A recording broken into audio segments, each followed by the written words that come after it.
بسم اللہ الرحمن الرحیم۔ سبق نمبر 5، بے ترتیب اعراب و حروف۔ الف زبر آ، الف زیر ای، الف پیش او، جیم زبر جا، دال پیش دو، ر زبر را، سین زیر سی، شین پیش شو، زی زیر زی، اڑے زبر را، ڈال زیر ڈی، واو پیش وو، ہے زیر ہی، نون پیش نو، میم، لام زیر لی، یہ زبر یا، یہ زیر یی۔ سبق نمبر 5 میں یہاں پر کچھ حرف ہیں بے ترتیب کر کے، اور اس میں کسی حرف کے اوپر زبر ہے تو کسی حرف کے نیچے زیر ہے تو کسی حرف کے نیچے پیش ہے۔ سبق نمبر 6، یہ ایک نقطہ بے کا ہے اور یہ 3 نقطے پے کا ہے، اور یہ 2 نقطے تے کا ہے، اور یہ 3 نقطے سے کا ہے۔ سے میں بھی 3 نقطے اور پے میں بھی 3 نقطے ہیں، تو اس کا پہچان ہم کس طرح سے کریں گے؟ 3 نقطے جو پے کا جو ہے، آپ دیکھ سکتے ہیں جو سب سے آخر میں ایک نقطہ جو ہے وہ اوپر نہیں ہے بلکہ نیچے ہے، تو پے میں بھی 3 نقطے ہوتے ہیں، تو ایک نقطہ جو ہوتا ہے وہ سب سے نیچے میں ہوتا ہے، اور سے میں بھی 3 نقطہ ہوتا ہے، اور سے میں 3 نقطے کی پہچان کس طریقے سے کریں گے؟ تو جو لاسٹ کا جو حرف ہے، نقطہ جو ہے ایک، وہ اوپر رہے گا، اور پے کا جو 3 نقطہ ہے جو لاسٹ کا نقطہ ہے وہ نیچے ملے گا آپ کو۔ یہ اس طرح سے زبر ہے، یہ زبر بھی اسی شکل میں اور زیر بھی اسی شکل میں ہے۔ یہ مد ہے، اس کو مد بولتے ہیں، اور یہ حمزہ ہے اور یہ پیش ہے۔ دال، ذال، واو، ری، زے، الف، میم،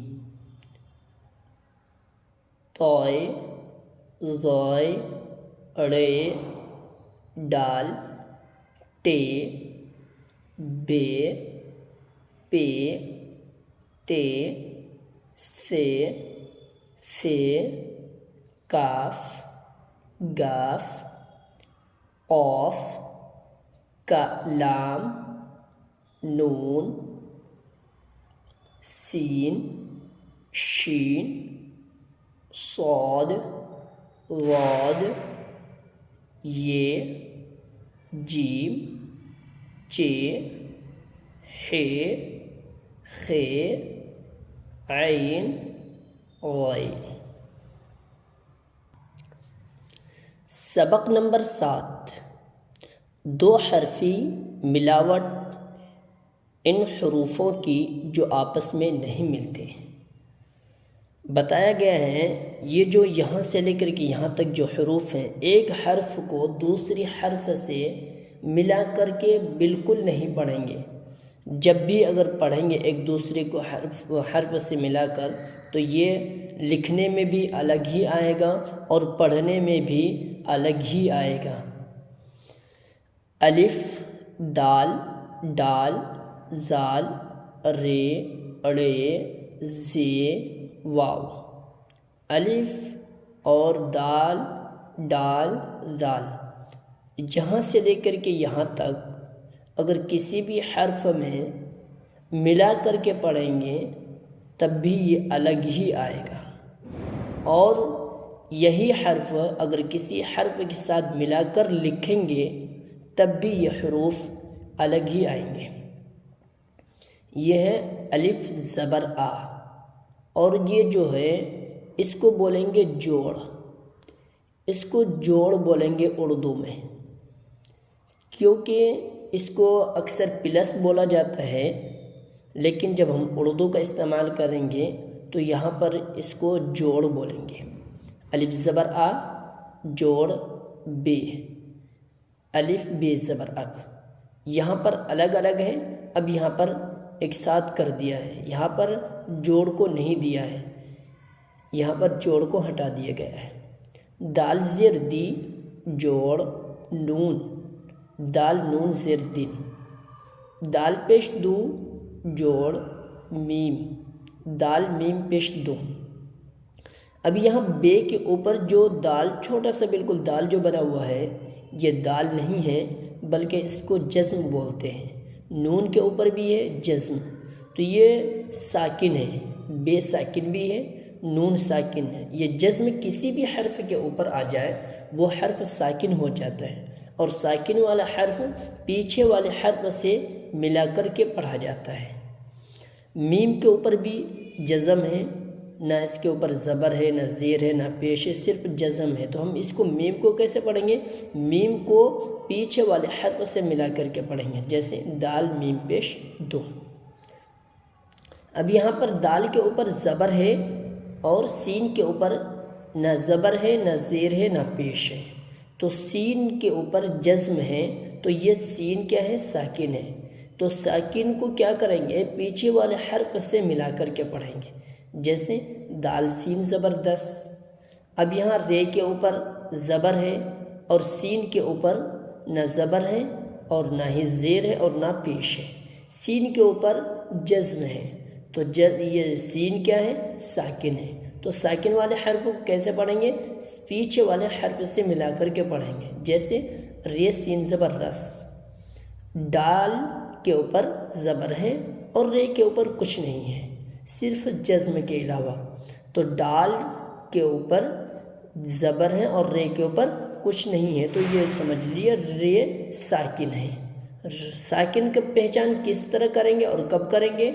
اگر کسی بھی حرف کے اوپر یہ چھوٹا سا جو دال ہے، اگر کسی حرف کے اوپر آ جائے وہ سمجھ لیں وہ دال نہیں ہے بلکہ وہ جزم ہے، اور کسی بھی حرف کے اوپر جزم آ جائے وہ حرف ساکن ہو جاتا ہے، اور ساکن والا حرف پیچھے والے حرف سے ملا کر کے پڑھتے ہیں، جیسے ڈال رے زبر ڈر۔ وہ اس سے آگے دال کے اوپر پیش ہے، میم کے اوپر جزم ہے، تو یہ سمجھ لیجیے آپ کہ میم ساکن ہے، اور میم جو ساکن ہے تو میم کو پیچھے والے حرف سے ملا کر کے پڑھیں گے، جیسے دال میم پیش دو، رے کا پیش رو۔ کاف میں بھی وہی ہے، کاف ساکن ہے تو ساکن والے حرف پیچھے والے حرف سے ملا کر کے پڑھیں گے، رے کا پیش رخ۔ الف سین زیر اس، الف کو سین سے اس لیے ملا کر کے پڑھیں گے کیونکہ سین ساکن ہے، ساکن اسے کہتے ہیں جس حرف کے اوپر جزم ہو۔ الف نون زیر ان، دال لام زیر دل، دال نون زیر دن، دال لام زیر دل، دال نون زیر دن، دال قاف زیر دیق۔ دال کو قاف سے اس لیے ملا کر کے پڑھیں گے کیونکہ قاف ساکن ہے۔ الف سین پیش اس، الف نون پیش ان، الف رے پیش اڑ، واو ہے پیش وہ، دال واو پیش دو۔ یہاں پر دال کو واو سے ملا کر کے پڑھا ہے تو یہاں پر معروف پڑھنا چاہیے تھا، لیکن ہم یہاں پر مجہول کر کے اس لیے پڑھ رہے ہیں۔ اگر معروف کر کے پڑھیں گے دال واو پیش دو ہو جائے گا، اگر مجہول جب تک نہیں کریں گے تب تک دو نہیں ہوگا، اوپر پیش ہے اس لیے ہم اس کو مجہول کر کے پڑھیں گے، جیسے دال واو پیش دو، دال واو پیش دو، دال نون زیر دن دو دن، رے کاف پیش رک دو دن رک، واو ہے پیش وہ، رے سین زبر رس وہ رس، دال یہ زیر دے وہ رس دے، دال واو پیش دو۔ یہاں پر بھی مجہول کر کے پڑھیں گے، دو کر کے نہیں پڑھیں گے، دو، وہ رس دے دو، دو دن رک دو، وہ اڑ ان اس دق دن دل ان اس رک دم ڈڑ ڈر رس دس دم دن اب